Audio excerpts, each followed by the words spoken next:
guys, we're just arriving now at Castle Coombe, and it's a beautiful entrance. 2 stone pillars with the title Manor House Hotel. Really love it.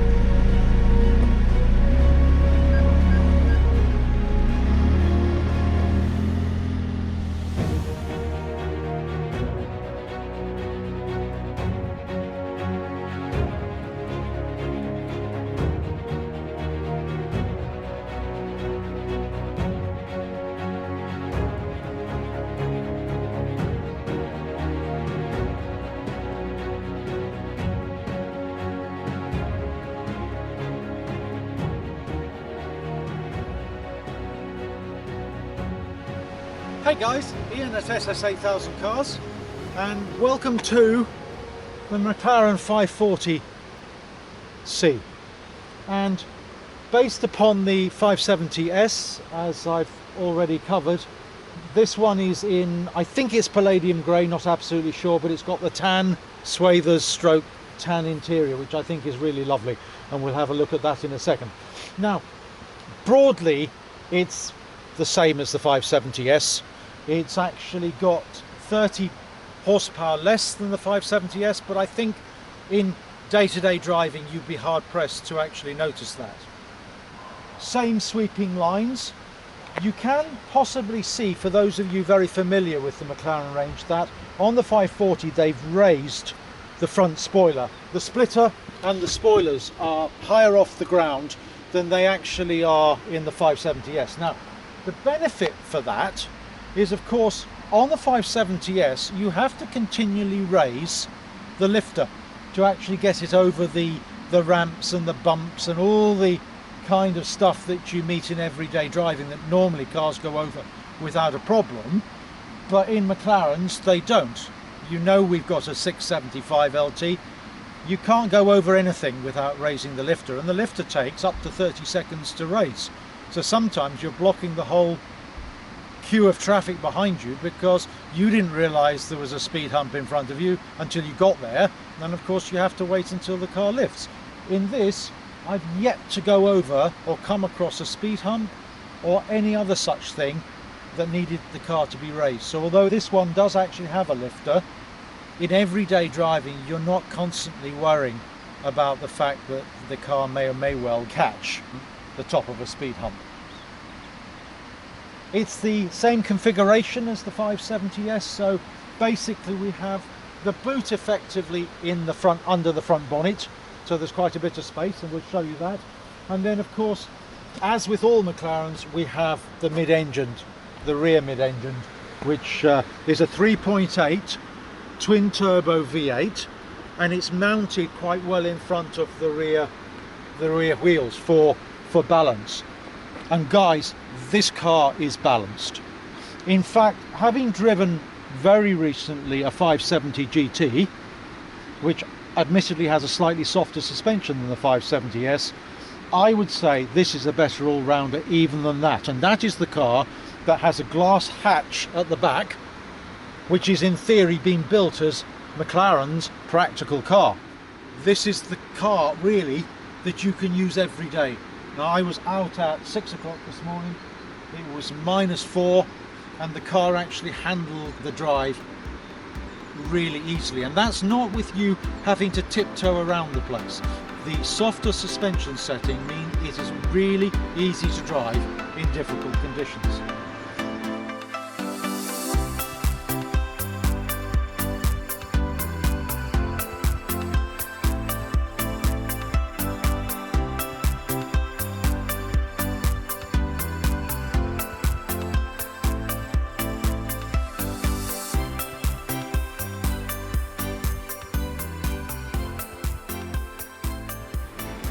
So as you can see, it follows the mainstream McLaren lines.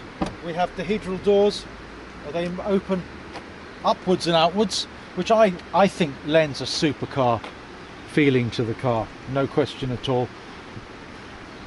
These ones actually open a little less far out than in the 675, so although you can see they still take up a bit of space, They're less ensconcing than the other ones. The biggest problem with these doors, I suppose, is if you put your car in a multi-storey car park and you've got room for cars to park beside you, they could be too close for you to be able to get into the car. But then again, I suppose you'd be able to slip in with just that, and that's not too bad, I guess. Okay, so inside the car, exactly the same as the 570S. This one has the extra leather pack. It's incredibly comfortable and luxurious. And again, it's a very quiet machine. You get very little road noise actually entering the cabin. On top of that, the engine is quite subdued when you want it to be subdued, which is exactly what you want from a car. Sounds fantastic when you're flooring it, and peaceful and restrained when you're coming down the motorway.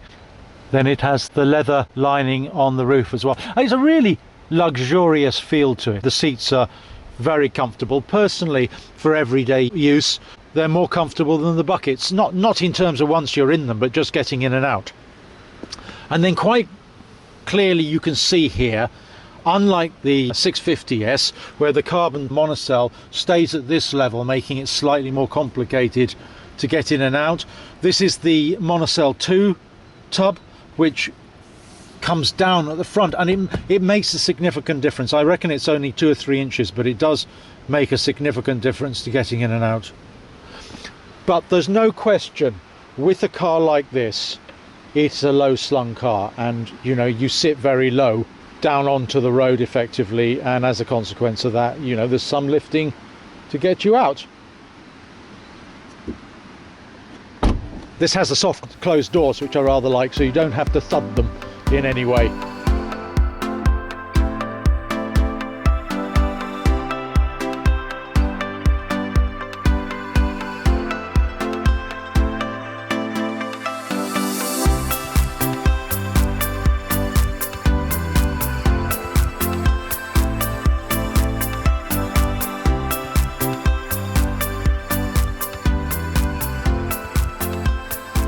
And then coming forward, we have the bonnet, which effectively gives you plenty of space in the front. I think plenty of space really to get maybe 4 or 5 soft pieces of luggage in. So for 2 people to travel on holiday for a couple of weeks, I think it's definitely doable. One thing I like about this actually, and I don't know how McLaren have managed this, there's no latch on the bonnet, so when you open it you just have to lift it. There's no feeling around to see whether or not you can find the latch. And then very quickly, from a luggage viewpoint, if we pull this chair forward, you can see there's quite a lot of room behind the seats. Now on the 570 GT, which is the hatch, effectively has a hatch at the back, it's a little easier to load through the hatch, but here it's not impossible, and there's quite a bit of room there for you to be able to get your bags through, and the seats come forward nice and easily. So I think, you know, all in all, I actually think it's a pretty practical supercar, this.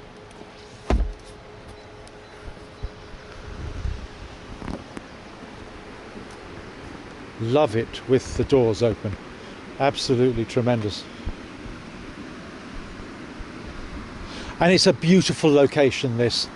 This is the Manor House Hotel at Castle Coombe, and we've been coming here many years, and it's a tremendous setting for viewing the cars and doing our quadcoptering and all the rest. The staff are very friendly and interested in some of the machines that we bring down. I think it's very purposeful as well from the back. In some ways, I think this is the best looking McLaren ever built. I think there's a purity in it, a very slight lip at the rear, which you can see, but no spoiler per se. I think it's a very attractive looking machine, and I think from the back it looks incredibly purposeful with the large rear tyres and the 2 exhausts on either side, a little bit of a view through the back allowing you to see some of the mechanicals behind the rear bumper.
Alright guys, it's Ian at SS8000 Cars signing off. Please make sure you subscribe.